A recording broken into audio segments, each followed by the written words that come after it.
Eu trabalho como paramédico há 7 anos. Já vi muita coisa nesse tempo, coisas que a maioria das pessoas nem imagina. Mas tem uma noite que eu não consigo tirar da cabeça, por mais que eu tente. Foi há uns 3 meses, numa madrugada que começou como qualquer outra. Era plantão de quinta para sexta, aquele horário morto onde o hospital parece um lugar completamente diferente. Sabe quando o silêncio fica tão pesado que você ouve o próprio sangue batendo no ouvido? Era assim. Eu e o Marcelo, meu parceiro de ambulância, tínhamos acabado de trazer um paciente da periferia. O cara estava em surto, completamente fora de si. Precisou de 4 seguranças para segurar ele na maca enquanto a gente aplicava o sedativo. O problema é que ele acabou destruindo a maca. Quebrou as travas laterais, arrancou as correias. Aquela desgraça ficou completamente inutilizada. E claro, sendo o hospital público, não tinha outra disponível. O enfermeiro da recepção me disse que tinha uma reserva no depósito do porão. O porão. Cara, ninguém gosta de descer lá. O lugar é um labirinto de corredores apertados, teto baixo, aquela iluminação amarelada que parece que vai apagar a qualquer momento. Cheira a mofo, a coisa velha guardada há décadas. Dizem que antigamente funcionava a ala psiquiátrica ali embaixo, antes de desativarem nos anos 80. Mas isso é só boato, né? Pelo menos era o que eu achava. Desci sozinho.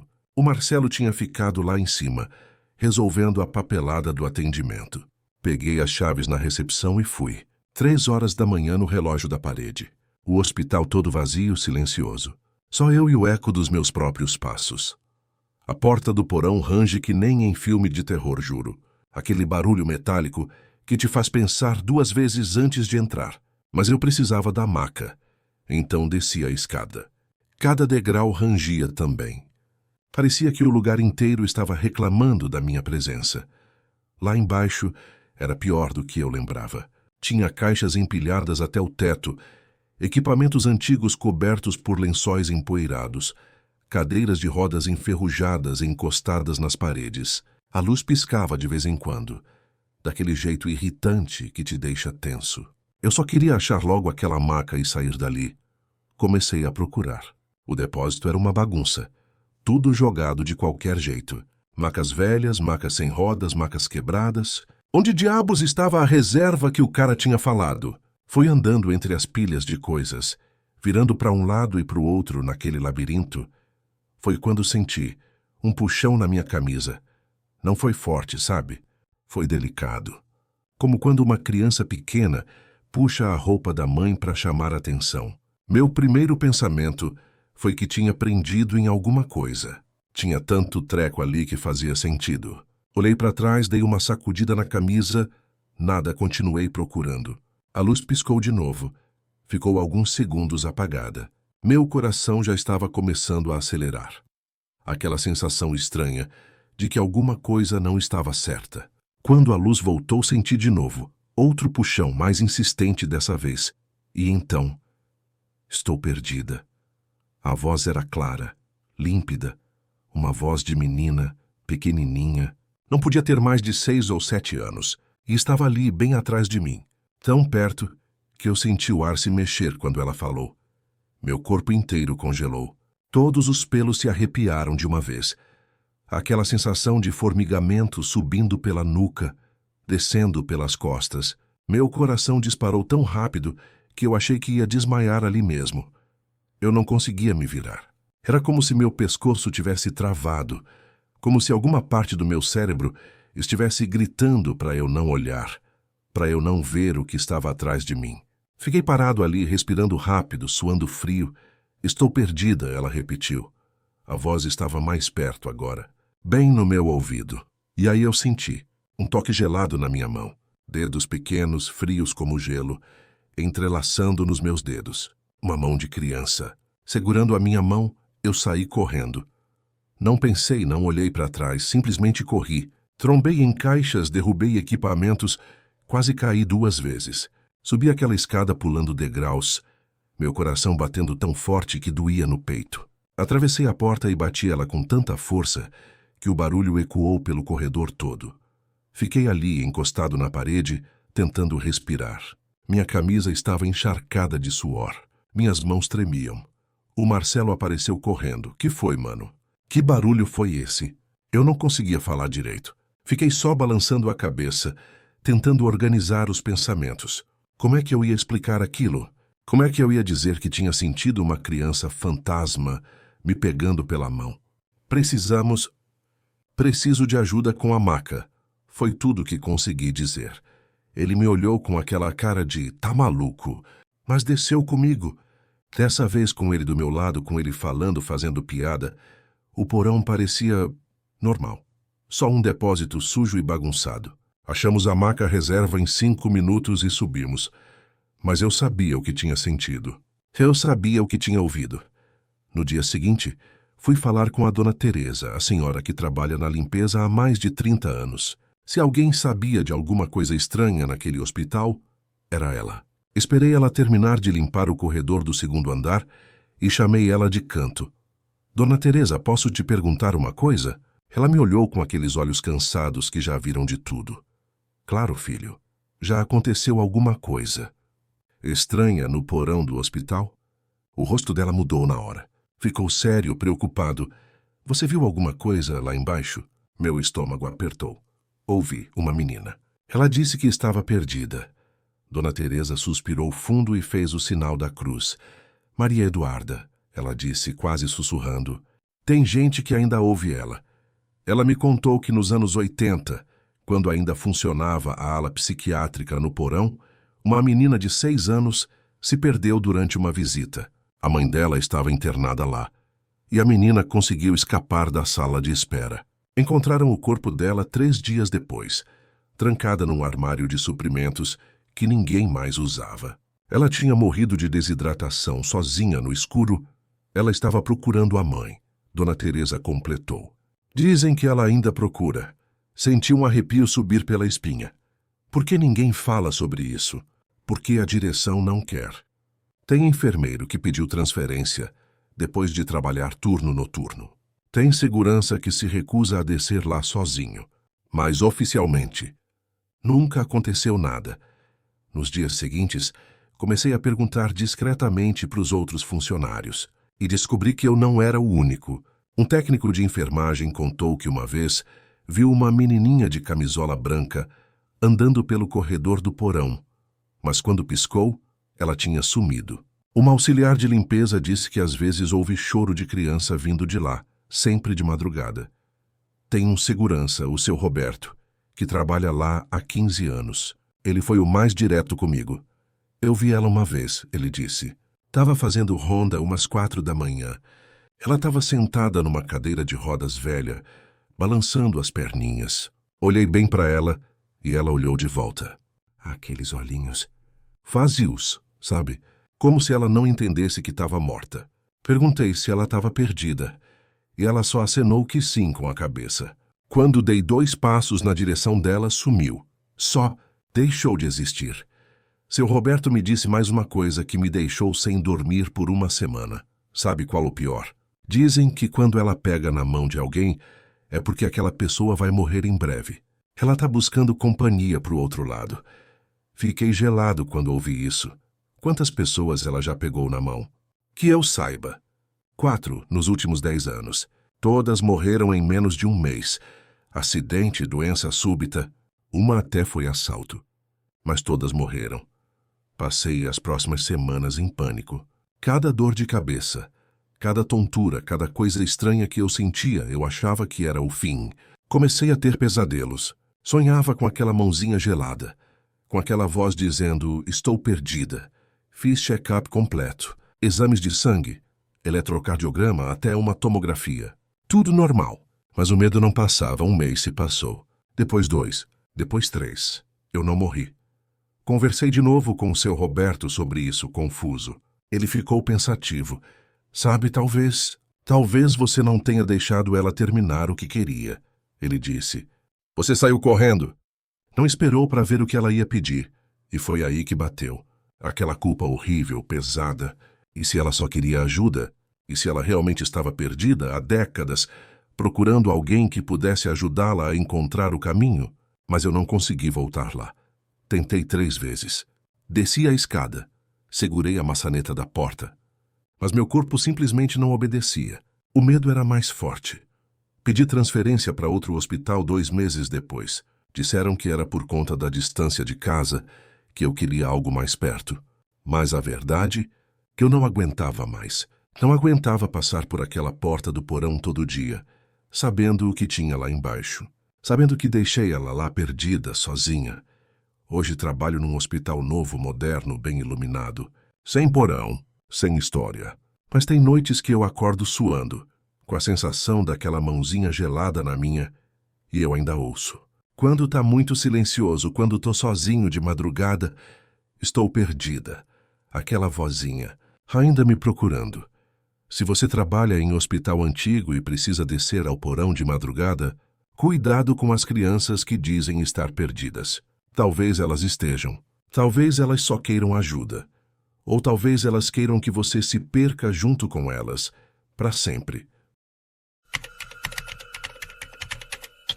Eu trabalho na área da saúde há mais de 20 anos. Sou cética para muita coisa. Mas aprendi que a madrugada dentro de hospital tem um jeito próprio de falar com a gente. Onde eu trabalhava, um hospital pequeno, uns 30 leitos, o necrotério ficava no porão e havia um único elevador ligando o porão ao corredor do posto de enfermagem. De madrugada ele subia sozinho, abria as portas e soltava aquele ding seco, como se alguém invisível tivesse apertado o botão. A equipe dizia sem brincadeira: quando esse elevador chega vazio, é porque alguém acabou de partir, ou tá para partir. Eu ria por educação, mas toda vez que o ding soava, eu prendia a respiração por 2 segundos, antes de seguir. A gente também tinha um quarto desativado no fim do corredor. O 203 era depósito de manutenção, porta sempre trancada, plaquinhas não entre coladas tortas, e lá dentro, uma televisão antiga de tubo, guardada num suporte alto, sem antena, sem cabo de sinal. Praticamente uma sucata esperando o destino. Mesmo assim, em algumas noites, um chiado baixinho escapava por debaixo da porta, como se a TV respirasse. Eu não levei a sério. Até a noite em que a coisa resolveu se apresentar de verdade. Era uma terça-feira fria, coisa rara por aqui. Plantão aparentemente tranquilo. 2 pós-operatório dormindo, pediatria com um bebê febril no quarto 201, CTI estabilizado, corredor limpo, silêncio de hospital às 3 da manhã. Eram 03h11 quando o elevador tocou. Ding. Abriu sozinho, vazio. Um ar frio subiu do poço úmido com aquele cheiro de porão que gruda no nariz. Eu e a técnica do turno, a Joana, trocamos um olhar curto. Aquele olhar de quem não quer dar nome para não chamar. Anotei a hora no meu caderninho por costume. E foi aí que aconteceu. Do nada, um barulho estourou no fim do corredor. A televisão ligou no volume máximo, aquele volume de propaganda barata, grave e estourado, como se alguém tivesse enfiado o dedo no botão e deixado no último. O som veio direto do 203. A porta estava fechada com chave. As plaquinhas não entre vibraram com o grave. Eu juro que senti a parede tremer de leve. Tu tá ouvindo isso, S? A Joana perguntou, a mão já indo no bolso do jaleco onde a chave ficava. Só pode ser brincadeira de mau gosto, eu respondi, mais para me ouvir falando do que para fazer sentido. Antes de irmos, confirmamos os quartos abertos, um por um. Nada. O barulho continuava do 203, um canal inexistente, vozes distorcidas, música que parecia vir de outro tempo. Peguei a chave. O corredor estava tão quieto que dava para ouvir o tic-tac do relógio da recepção no fundo. Tic-tac, tic-tac. A chave girou e a maçaneta desceu pesada. A porta abriu rangendo. Lá dentro só sucata. Macas encostadas, caixas de ferramenta, cadeiras de rodas velhas e no alto a TV acesa, sem antena, cuspindo uma imagem turva que parecia neve. O volume estava no último. Fui até a tomada, mas o cabo estava solto, balançando no ar. Meu estômago virou. Mesmo assim, eu subi na cadeira de rodas para alcançar o botão no aparador e desliguei a TV no clique. Pronto, eu falei alto sem pensar. Pare com isso. Tem um bebê doente no quarto ao lado que precisa dormir. Ah, então faz silêncio. O eco dessa frase bateu nas paredes e pareceu mais alto do que o barulho da TV. Pisei no chão. Desliguei a luz do depósito. Fechei a porta, travei a chave. O corredor ficou mudo. A gente ficou parada uns segundos, escutando o nada, esperando que alguma coisa respondesse. Nada respondeu. E, de fato, não houve mais incidente com a TV naquela noite. Se a história terminasse aí, eu tinha rido no dia seguinte e pronto. Mas o hospital tem memória. E às vezes a memória da casa é mais firme que a nossa. Na noite seguinte, a pediatria ficou cheia. 2 internações novas, o bebê do 201 ainda instável, mães exaustas em cadeiras desconfortáveis. O clima estava pesado. Por volta de 01h40, o elevador tocou sozinho de novo. Ding, abriu vazio. O ar frio subiu. A lâmpada do hall piscou 2 vezes. Eu respirei fundo, contei até 5. E ignorei. Às 02h28 aconteceu de novo. Dessa vez o painel mostrou o P-esporão chamando. Joana fingiu que não viu. Eu tentei fazer o mesmo. Mas 15 minutos depois, quando eu estava passando em frente ao 203, vi um fiapo de luz por debaixo da porta. A chave no meu bolso pesou. Não olha para lá, eu pensei, e olhei do mesmo jeito. Parei. Encostei a mão na madeira. Gelada. O som era baixinho, um sussurro de estática, quase um ronco. Girei a chave. A porta abriu. E a TV estava ligada outra vez. Só que agora não era só neve. A tela mostrava o nosso corredor, como se tivesse uma câmera em algum lugar que eu não conhecia. Dava para ver a cadeira laranja encostada na parede. O quadro de recados com um papel rosa grampeado torto. O bebedouro brilhando no fundo. O enquadramento era levemente alto, como se a câmera estivesse no teto. Mas não tinha câmera nenhuma ali. Meu coração bateu nas têmporas. Joana. Eu chamei baixo, sem desviar os olhos da tela. Ela veio. Ficou ombro a ombro comigo. Que diabos é isso? A imagem tremeu como se alguém passasse em frente. Só que o corredor real estava vazio. Na TV, o elevador ao fundo abriu sozinho. Exatamente no instante em que, na realidade, a gente ouviu o ding no hall. A sincronia me gelou os ossos. Na sequência, a tela mostrou, eu juro, o número 201 na porta da pediatria. Um zoom estranho, como se a TV soubesse onde olhar. E então o áudio captou um choro fraco de bebê, seguido do barulho de alguém fazendo xi, bem rente ao microfone. Um sussurro quase dentro do meu ouvido. Chega, eu sussurrei. Subi de novo na cadeira de rodas, apertei o botão e desliguei a TV. O silêncio caiu como um cobertor pesado. A lâmpada do depósito piscou, mas ficou acesa. Saímos e trancamos. A pediatria, curiosamente, ficou calma em seguida. O bebê do 201 dormiu de verdade, pela primeira vez naquela madrugada. A mãe chorou baixinho de alívio. Só que o elevador não esqueceu da gente. No sábado, 03h03, eu estava sozinha no posto, conferindo prescrição quando ouvi um arrasto de metal vindo do porão, como se um carrinho de macas estivesse sendo puxado devagar na canaleta. O elevador chamou. P. Abriu. Vazio. O ar que saiu de lá tinha cheiro de produto de limpeza velho e de flor passada. Aquele cheiro doce e azedo de capela. Eu não sei por que fiz isso, mas botei o pé na fresta e segurei as portas. Se for manutenção, alguém vai subir, eu disse para ninguém. As portas se fecharam no meu pé e reabriram contrariadas. O painel piscou. Por 2 segundos curtos, a luz interna apagou.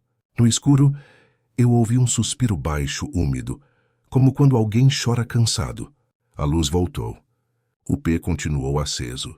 Eu tirei o pé. As portas fecharam. O elevador desceu sozinho. Fiquei com a sensação clara de que eu tinha trancado alguém lá embaixo. Liguei para o segurança. Ele desceu para conferir. Pelo rádio, a voz dele veio meio desafinada. Tudo certo por aqui. 15 minutos depois, ele apareceu no posto pálido. Vocês mexeram naquele quarto do fim. Eu e Joana nos olhamos. Por quê? Ele coçou a nuca, olhou para o chão e falou, porque a TV de lá abriu sozinha quando o elevador chegou no porão. Como se alguém tivesse, sei lá, avisando. Eu não dormi no domingo de ansiedade. Voltei para o plantão na segunda decidida a resolver. Antes de bater ponto, passei na manutenção. Pedi para retirarem a TV e isolarem o elevador até revisão. Prometeram, como sempre. À noite, pedi licença na pediatria, fui ao 203, travei a porta por dentro, liguei a luz e encarei a televisão desligada. Eu sabia que ia soar ridículo, mas falei mesmo assim, no tom mais calmo que eu tinha. Olha, eu não sei quem é você. Eu não sei o que te prende aqui. Mas eu sei de uma coisa. Quando você faz barulho, quem sofre é quem está vivo. Principalmente quem é pequeno e frágil. Se o que você quer é só ser visto, me vê, então. Fala comigo, mas deixa os outros em paz. Nada aconteceu. Eu respirei, toquei no aro de plástico do aparelho, frio de geladeira. Sentei 1 minuto e saí. Tranquei. Dei 3 passos e parei, porque ouvi um clique lá dentro, como quem desliga alguma coisa. E na mesma hora o elevador tocou. Ding! Abriu, vazio. Ar frio, mas não mais aquele frio úmido de porão. Um frio comum de noite longa. Na pediatria, o monitor do 201 seguiu estável. Um bip confiante que acalmou o corredor inteiro. Daquela noite em diante, o 203 nunca mais gritou no último volume. Às vezes um chiadinho distante, como rádio mal sintonizado. Mas nada que atravessasse a parede. O elevador, por sua vez, ainda fazia suas aparições. Subia sozinho, abria, esperava, descia. E quase sempre, em seguida, algum paciente partia com tranquilidade, como se alguém tivesse vindo buscar com delicadeza. Eu não tenho explicação. Eu só tenho respeito. Anos depois eu saí do hospital, mas certas coisas colam na gente. De vez em quando, acordo na minha sala às 03h11 com a TV no modo AV. Aquela telinha preta refletindo meu rosto meio borrado e um micro chiado que parece dizer meu nome. Eu respiro, conto até 5 e falo em voz baixa igual naquela noite. Shhh, aqui tem gente dormindo. Faz silêncio. A tela fica preta de verdade. O chiado cessa e o relógio da cozinha volta a ser a única coisa viva da casa. Tic, tac, tic, tac. Eu não sei explicar, mas sei reconhecer quando uma casa quer ser ouvida. E o hospital, sobretudo, guarda os sons que ninguém quis escutar. Meu nome é Júlia, e eu trabalhava como auxiliar de enfermagem no Hospital Santa Cruz, lá em Petrópolis. O prédio é antigo. Foi construído em 1912. No auge da arquitetura colonial brasileira, uma dessas construções imponentes com corredores largos, azulejos portugueses nas paredes e janelas enormes que dão para o jardim interno. De dia o lugar até tinha seu charme, sabe? Mas de noite era outra coisa. Eu tinha acabado de fazer 18 anos quando comecei a trabalhar lá. Era meu primeiro emprego de verdade e eu estava animada, mesmo sabendo que ia pegar plantão noturno. O que eu não esperava eram as conversas no vestiário. Toda vez que alguém mencionava o 4º andar, rolava aquele silêncio estranho. Aquele tipo de silêncio que faz você prestar atenção. Você ainda não subiu lá, né?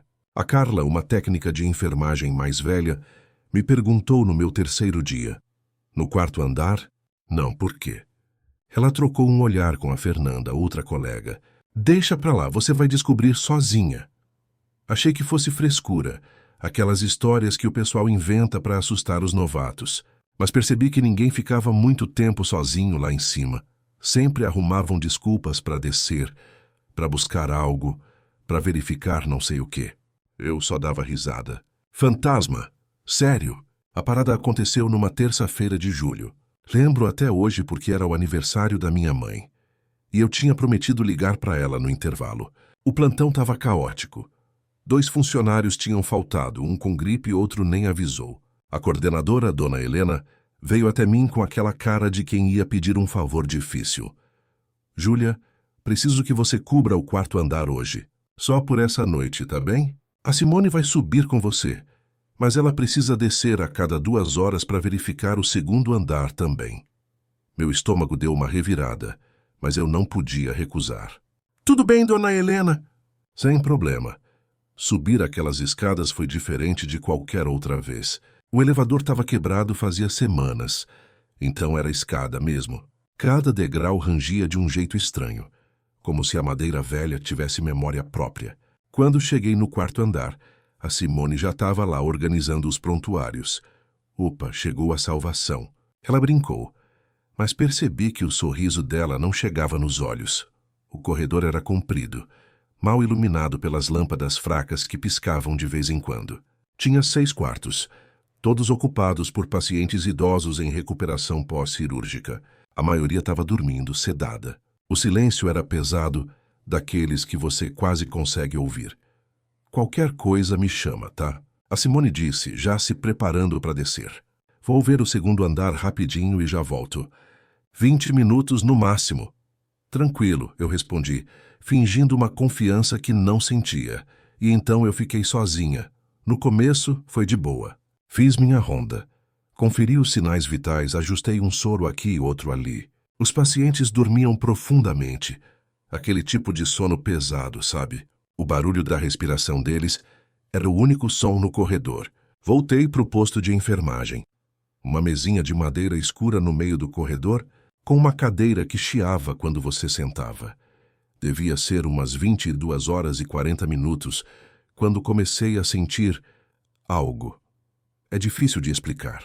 Você já ficou sozinho num lugar e teve a sensação clara de que alguém estava te observando? Mas não tipo paranoia, tipo certeza mesmo. Olhei para os lados, nada. Os quartos continuavam silenciosos, as portas entreabertas como eu tinha deixado. Tentei me distrair mexendo no celular, mas a conexão era horrível lá em cima. Fiquei olhando para a tela, fingindo que tinha alguma coisa interessante, mas na verdade eu estava prestando atenção em cada rangido, cada sussurro do vento nas janelas velhas. Foi então que senti um toque. Não foi um esbarrão acidental. Não foi o vento. Não foi minha imaginação. Foi um dedo, claro, firme, deliberado, pressionando meu ombro esquerdo. Uma pressão gelada que atravessou a malha do meu uniforme e penetrou direto na minha pele. Senti o peso, senti a temperatura e senti a intenção. Meu corpo reagiu antes da minha mente. Dei um sorriso automático, aquele sorriso que você dá quando alguém te surpreende no trabalho. Ué, Simone, já voltou? Me virei na cadeira, ainda meio sorrindo. Não tinha ninguém. O corredor estava vazio. Completamente vazio. Meu sorriso congelou. Levantei rápido demais, a cadeira rangeu alto, quase caiu para trás. Olhei para a esquerda, para a direita, nada. Ninguém poderia ter sumido tão rápido. O corredor era longo e reto. Eu teria visto qualquer pessoa se afastando, mas não tinha ninguém. Só eu, os pacientes dormindo, e aquele silêncio que agora parecia me sufocar. Simone. Chamei baixinho demais. Tentei de novo, mais alto. Simone, você tá aí? Nada. Meus cabelos se arrepiaram. Não só na nuca, mas no braço inteiro, nas costas, na testa. Senti um frio subir pela espinha. Daqueles que parecem vir de dentro do corpo. Meu ombro ainda latejava onde o dedo tinha tocado. Uma sensação de formigamento gelado. Como se a marca ainda estivesse lá, invisível. Não era minha imaginação. Eu tinha sentido, claro, nítido, impossível, de negar. E foi então que caiu a ficha, o fantasma. Aquelas histórias, não, eram brincadeira. Meu coração começou a bater, tão forte que eu conseguia ouvir na minha cabeça. Minhas mãos tremiam. Pensei em correr, descer aquelas escadas e nunca mais voltar. Mas eu não podia. Ainda tinha 40 minutos até a Simone voltar. Eu não podia abandonar os pacientes. Respirei fundo. 1, 2, 3 vezes. Minha avó sempre dizia que medo é só energia. Que a gente tem que controlar, não deixar controlar a gente. Voltei para o posto de enfermagem. Mas não sentei. Fiquei de pé, de costas para a parede, de frente para o corredor inteiro. Se alguma coisa aparecesse, eu ia ver. Os minutos passaram devagar demais. Cada som era amplificado.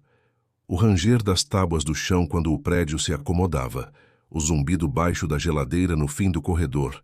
Até minha própria respiração parecia alta demais. Fiquei ali, rígida, olhando fixamente para as portas dos quartos.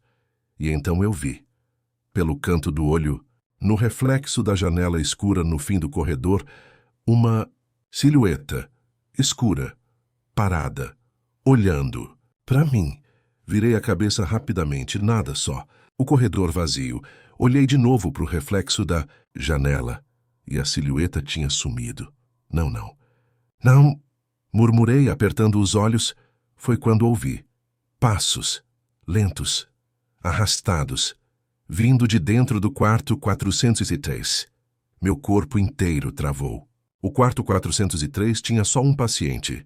Seu Manuel, um senhor de 83 anos que tinha feito cirurgia no quadril. Ele mal conseguia se mexer na cama quanto mais andar. Os passos continuaram. Arrastar. Pausa. Arrastar. Pausa. Tive que decidir. Ou eu ignorava, ou eu ia verificar. Se fosse realmente o seu Manuel tentando levantar, ele podia cair e se machucar. Peguei a lanterna do posto. A luz era fraca, mas era alguma coisa. E me forcei a caminhar até a porta do quarto. Empurrei a porta devagar. A dobradiça chiou. Seu Manuel estava na cama, dormindo profundamente, exatamente como eu tinha deixado. Não tinha se mexido. O soro pingava normalmente. Tudo no lugar. Mas o som dos passos parou. Saí do quarto rápido e fechei a porta, meu coração quase saindo pela boca. Foi quando escutei a voz da Simone nas escadas. Júlia, desculpa a demora, o doutor me segurou lá embaixo. Nunca fiquei tão aliviada de ver alguém na minha vida. Ela apareceu no corredor com aquele jeito apressado dela, checando o relógio. Tudo bem por aqui? Ela perguntou, olhando para os quartos. Pensei em contar. Pensei em soltar tudo. O toque, a silhueta, os passos. Mas algo me segurou. Medo de parecer louca. Medo de ela achar que eu não aguentava o trampo. Tudo tranquilo. Menti, forçando um sorriso. Os pacientes estão dormindo direitinho. Ela me olhou por um segundo a mais, como se soubesse que tinha algo errado, mas não insistiu. Passei a semana seguinte evitando o quarto andar. Sempre que perguntavam se eu podia cobrir lá, arrumava alguma desculpa. Mas a história ficou martelando na minha cabeça. Eu precisava saber se tinha acontecido mesmo, se eu não tinha pirando. Foi então que resolvi contar para o Marcos, um enfermeiro que trabalhava lá fazia anos. Ele era tranquilo, do tipo que não ficava zoando os outros.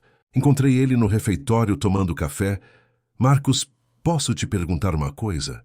Claro, manda. Você já viu alguma coisa estranha no quarto andar? Ele parou com a xícara no ar e me olhou sério. Por quê? Aconteceu algo? Contei tudo. O toque, a silhueta, os passos.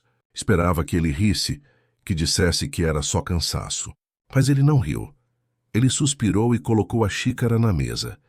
Júlia, tem um motivo para ninguém querer ficar lá sozinho.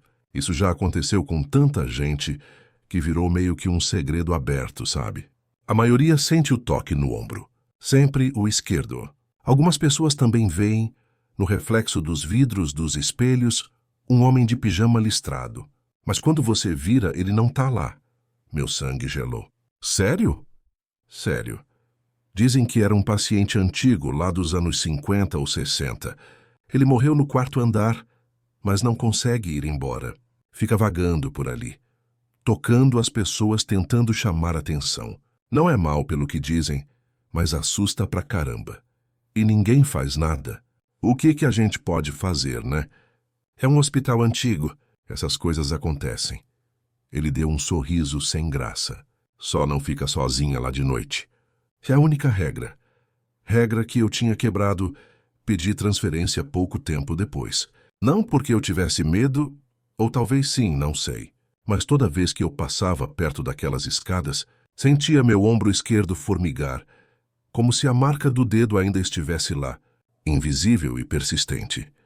Hoje trabalho em outro hospital, mais moderno, sem história, sem corredores mal iluminados.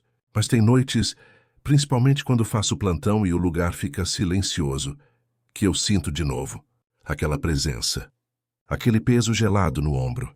E quando eu me viro, não tem ninguém, nunca tem, mas eu sei que ele tá. Claro, se você trabalha ou visita hospitais antigos, principalmente de madrugada, sentir um toque no ombro que não deveria estar. Claro, não vire rápido demais, porque tem coisas que é melhor não ver de frente. E se você ver um homem de pijama no reflexo de algum vidro, não tente encontrá-lo. Ele já sabe onde você está. Eu não sou médica. Sou enfermeira. Naquela madrugada eu estava de plantão na ala psiquiátrica. Corredor comprido, 12 portas com visor, campainhas azuis, relógio insistente. Eram 2h07. Do lado de fora tudo dormia. Do lado de dentro, a rotina é um pacto silencioso. Remédios, observação, portas. A campainha do quarto 7 começou a piscar em pulso curto. Sinal de agitação. Apertei o interfone. Ellie, vou entrar. Ellie tinha pouco mais de 30, esquizofrenia paranoide, internação recente após tentar abrir uma passagem quebrando uma janela. Palavras da irmã. Nos dias anteriores, alternara insultos e longos mutismos. Naquela noite a oscilação ganhou peso. Entrei com o técnico atrás e o carrinho de medicação parado na porta. Ellie estava em pé, camisola torta, cabelo colado de suor. Ao me ver, avançou 2 passos e cuspiu. Você quer me matar. Mantive a distância e o tom baixo que a gente aprende a usar como corrimão. Ninguém vai te machucar. Vamos ao banheiro. Depois água, depois o remédio. Devagar, Ellie. Ela hesitou e entrou no banheiro. Luz fria, lavatório de metal, vaso sem tampa, barras fixas. Fiquei no vão da porta. Ellie sentou no vaso como quem se senta num degrau antes de cair. Ofegava. Eu ia guiá-la na respiração quando tudo mudou. Foi como se alguém desligasse um interruptor. O rosto desapertou, os ombros desceram e os olhos fixaram nos meus sem raiva. A voz saiu lisa, monocórdica, estranhamente serena. Me desculpe. Sei que não estou bem e estou sendo má com você. Eu estou no inferno e não sei como sair. 10 segundos. Eu contei. 10. Então a onda voltou. Músculos duros, respiração em golpe. Xingamentos que retomaram de onde tinham parado. Alucidezes que cortam mais do que gritos. Já vi lampejos, mas nunca assim. Como uma janela aberta para um pátio inteiro. Tremi. Mantive o protocolo. Antipsicótico sublingual, água, contenção verbal. Aos poucos, Ellie murchou. Apaguei a luz principal, deixei a penumbra azul do corredor entrar. Antes de sair, sem me olhar, ela disse, se você apagar tudo, eles saem. Perguntei quem eram. Os que seguram o elevador, respondeu com um riso seco, que eu não quis levar comigo. Registrei no prontuário. Hora, medicação, resposta, frase significativa. Transformar o estranho em texto clínico é um jeito de continuar. Mesmo assim, a sentença dela latejava por baixo das palavras. O corredor ficou excessivamente silencioso. O técnico tinha ido buscar lençóis. Foi quando ouvi uma gota cair. Ploc. Depois outra. Ploc. Vinham do quarto 7. Eu tinha conferido torneiras e válvulas há pouco, mas peguei a lanterna e fui. Pelo visor, Ellie dormia, respiração regular. O som vinha do banheiro. Abri devagar. A água no vaso estava imóvel. Nenhuma ondulação. E o som continuava, ploc-ploc, vindo de onde? O cheiro no ar não era esgoto nem cloro. Era um doce queimado, açúcar passado do ponto. No necrotério, às vezes o ar tem esse eco frio e doce. Não gosto desse cheiro. Ele sempre parece o sinal de que alguma coisa está demorando demais. Apertei a descarga. O som sumiu. Fechei a porta por reflexo.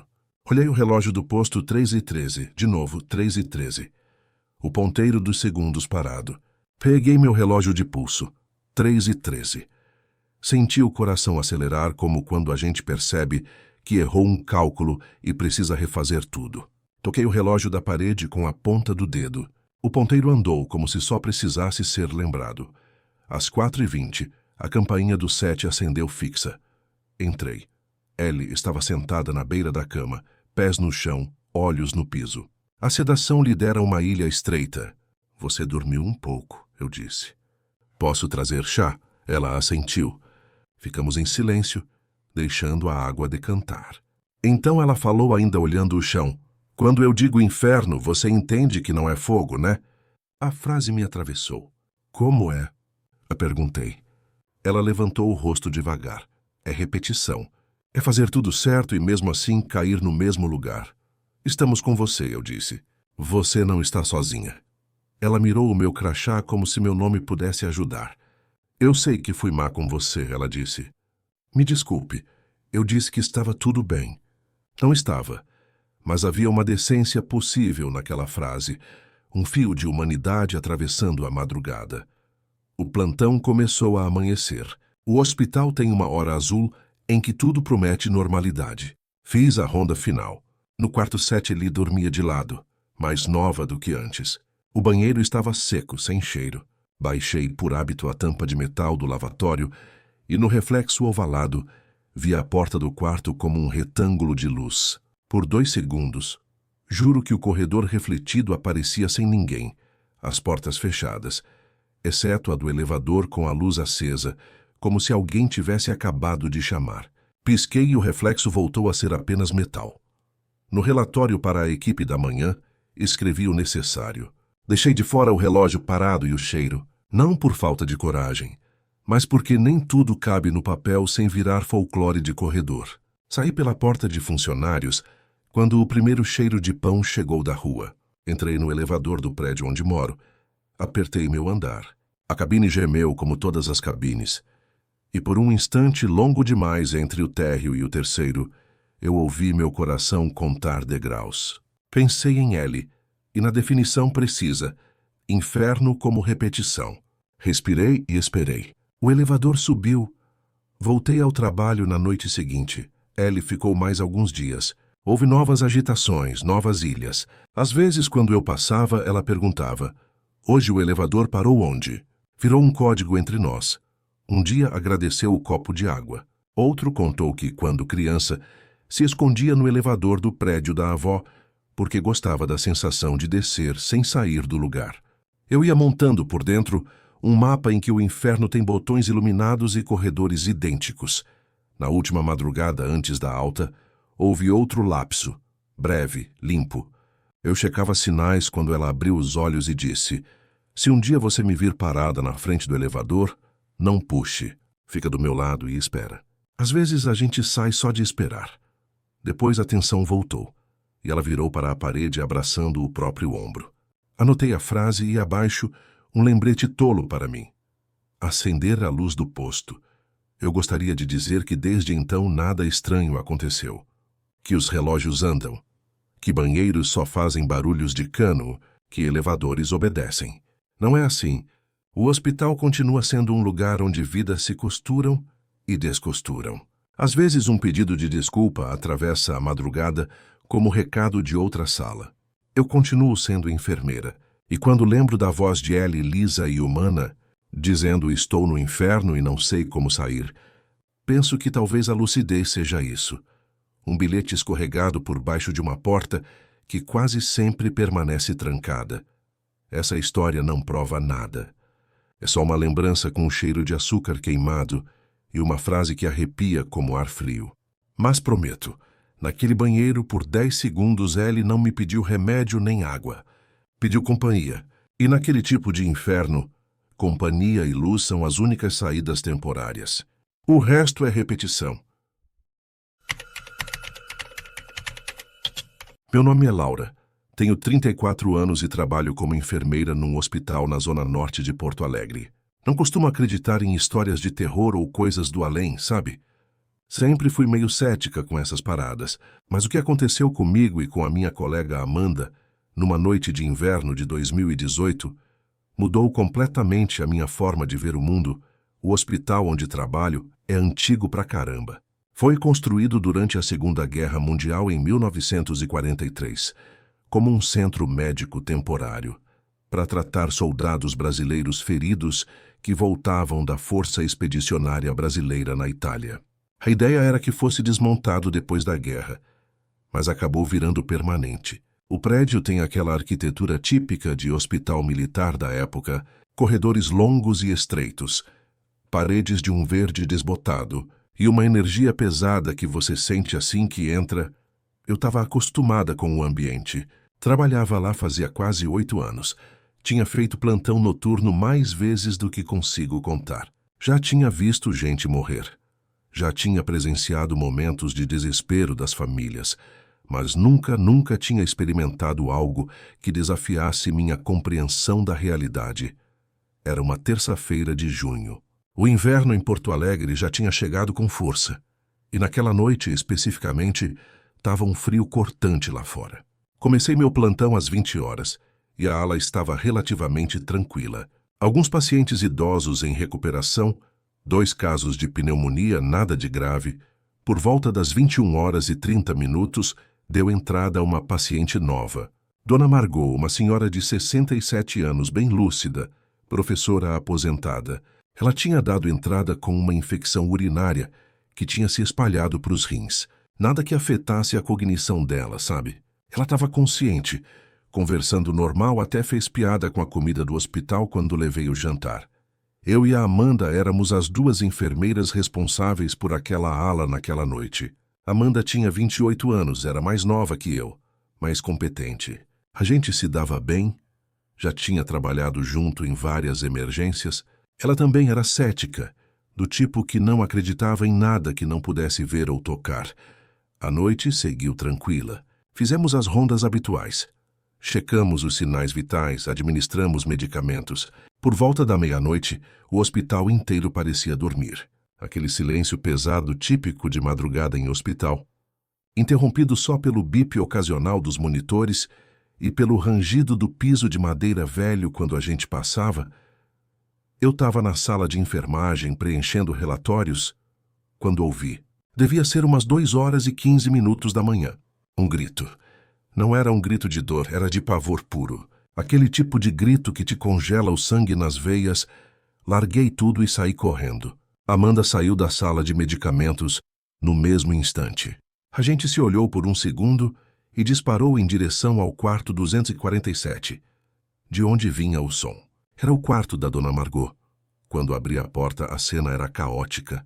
Dona Margot estava sentada na cama, prensada contra a cabeceira, o rosto completamente pálido, os olhos arregalados fixos no pé da cama. Ela estava tremendo e continuava gritando, apontando para frente. Ele tá aí! Ele tá aí! Vocês não estão vendo? Me aproximei rápido, tentando acalmá-la. Coloquei a mão no ombro dela, falei num tom suave. Dona Margot, tá tudo bem, eu tô aqui. O que a senhora tá vendo? O homem. O homem com o saco na cabeça. Ela mal conseguia falar, a voz saindo entrecortada entre soluços. Ele tá no pé da cama, só ficando ali parado, me olhando. Olhei pro pé da cama. Não tinha nada, só o cobertor amassado e a luz fraca do corredor entrando pela porta aberta. Amanda já tinha chegado do outro lado da cama e também olhava, confusa.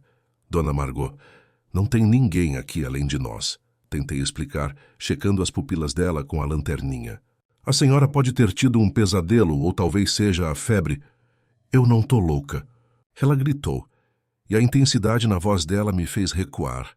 Ele estava ali, um homem alto, com um saco sujo cobrindo a cabeça toda, ficando ali parado sem se mexer, só me observando. Amanda pegou o termômetro para checar a temperatura dela, enquanto eu tentava acalmar a situação. Tá bem, a gente acredita na senhora. Vamos só garantir que tá tudo bem, ok? A febre dela estava controlada. Sinais vitais normais. Nenhuma explicação médica para o que ela tinha visto. Depois de uns 15 minutos, conseguimos acalmá-la. Demos um ansiolítico leve para ela relaxar, e ela finalmente deitou de novo. Embora ainda visivelmente assustada, eu e Amanda saímos do quarto e ficamos paradas ali no corredor por um momento, respirando fundo. Foi quando Amanda sussurrou. Que estranho, né? Ela parecia tão lúcida antes. Pois é, respondi ainda processando. Vou anotar no prontuário, mas é estranho mesmo. Não parecia delírio. A gente começou a caminhar de volta para a sala de enfermagem. O corredor estava silencioso de novo, iluminado apenas pelas luzes de emergência que criavam sombras longas nas paredes. E foi nesse momento eu vi primeiro, do canto do olho, um movimento. Me virei completamente e congelei. No fim do corredor, perto das portas duplas que levavam para a ala cirúrgica, havia uma figura, uma silhueta escura, alta, parada ali. E mesmo na penumbra eu podia ver. Havia algo cobrindo a cabeça. Algo que parecia um saco. Amanda. Minha voz saiu num sussurro estrangulado. Eu tô vendo, ela respondeu. E ouvi o tremor na voz dela. A figura não se mexia. Ficou ali por uns 3, talvez 4 segundos, que pareceram uma eternidade. E então começou a andar. Não era um andar normal. Era deslizar quase, sem som de passos. Só aquele movimento fluido e antinatural em direção às portas duplas. Ei! Amanda gritou, encontrando a voz antes de mim. Pare aí! Mas a figura não parou. Continuou em direção às portas e passou por elas. Atravessou as portas duplas como se elas não existissem. Eu e Amanda corremos. Nossos passos ecoavam alto no corredor silencioso. Chegamos nas portas em segundos e empurramos. Trancadas, como sempre. Não é possível, Amanda murmurou, pegando as chaves no bolso com mãos trêmulas. Ela destravou as portas e entramos na ala cirúrgica. Vazia, completamente vazia. Laura, aquelas portas estavam trancadas. Amanda me encarou, o rosto branco como papel. Não tem como alguém ter passado por elas sem chave. E mesmo se tivesse chave, não daria tempo de destrancar, passar e trancar de novo do outro lado, no tempo que levamos para chegar aqui. Senti meu estômago revirar. As implicações do que ela estava dizendo, do que a gente tinha acabado de ver, a dona Margot, eu falei, a voz falhando. Ela descreveu um homem com um saco na cabeça. Amanda assentiu, engolindo seco. A gente viu a mesma coisa. Voltamos para a sala de enfermagem em silêncio. Nenhuma de nós queria admitir em voz alta, mas ambas sabíamos. Aquilo não era uma pessoa. Não era alguém que tinha invadido o hospital. Era algo diferente. Algo que não devia existir. Passei o resto do plantão numa tensão insuportável. Cada rangido do piso, cada sombra no corredor me fazia pular. Amanda estava igual. A gente ficou junta o tempo todo, se recusando a fazer as rondas sozinhas. Quando o turno da manhã chegou, às 8 horas, contei tudo para a enfermeira-chefe. Ela me olhou com aquela expressão que eu esperava, meio cética, meio preocupada. Mas então ela suspirou e falou algo que me arrepiou ainda mais. Você não é a primeira a relatar isso. Tem histórias sobre esse hospital desde que foi construído. Descobri depois, pesquisando nos arquivos, que o hospital tinha sido palco de coisas horríveis durante a guerra. Soldados brasileiros que voltavam com traumas psicológicos profundos da Itália eram mantidos em quartos isolados nessa ala. Havia relatos de tratamentos experimentais, procedimentos questionáveis feitos sem o consentimento das famílias. E havia registros, bem vagos, sobre um método de contenção usado em alguns pacientes considerados violentos ou em surto. Colocar um saco de pano sobre a cabeça para desorientá-los antes de aplicar sedativos, ou transferi-los para outras instalações. Era um método brutal, desumano. Vários pacientes e funcionários ao longo das décadas relataram ver a mesma figura, sempre de madrugada, sempre na mesma ala, sempre com aquele saco cobrindo a cabeça. Dona Margot recebeu alta 3 dias depois, completamente recuperada da infecção. Antes de ir embora, ela me puxou de lado e disse com uma seriedade que nunca vou esquecer. Enfermeira, eu sei o que vi. E sei que vocês também viram. Tem algo nesse lugar, algo que não descansou. Continuei trabalhando lá por mais um ano, mas nunca mais aceitei plantão noturno naquela ala. Amanda também não. A gente nunca falou muito sobre aquilo depois daquela noite, mas não precisava. Algumas experiências te marcam de uma forma que dispensa palavras. Saí do hospital em 2019 e me mudei para outro na Zona Sul. Oficialmente foi por motivos de carreira, mas a verdade é que eu não conseguia mais entrar naqueles corredores sem sentir um aperto no peito, sem olhar por cima do ombro, sem esperar ver aquela silhueta de novo. Se você trabalha em hospitais antigos, principalmente aqueles com passado militar ou histórias obscuras, preste atenção quando pacientes lúcidos relatarem presenças. Às vezes eles não estão delirando. Às vezes eles estão vendo exatamente o que você preferiria não acreditar que existe. E se um dia, durante um plantão noturno, você vir uma figura alta com algo cobrindo a cabeça no fim do corredor, não tente seguir, não tente entender. Apenas saia de perto, porque até hoje, quando fecho os olhos, ainda consigo ver aquela silhueta deslizando pelo corredor. Ainda sinto o frio que desceu pela minha espinha quando ela atravessou aquelas portas trancadas. E ainda me pergunto, quem era aquele homem? O que fizeram com ele? E por que ele continua ali?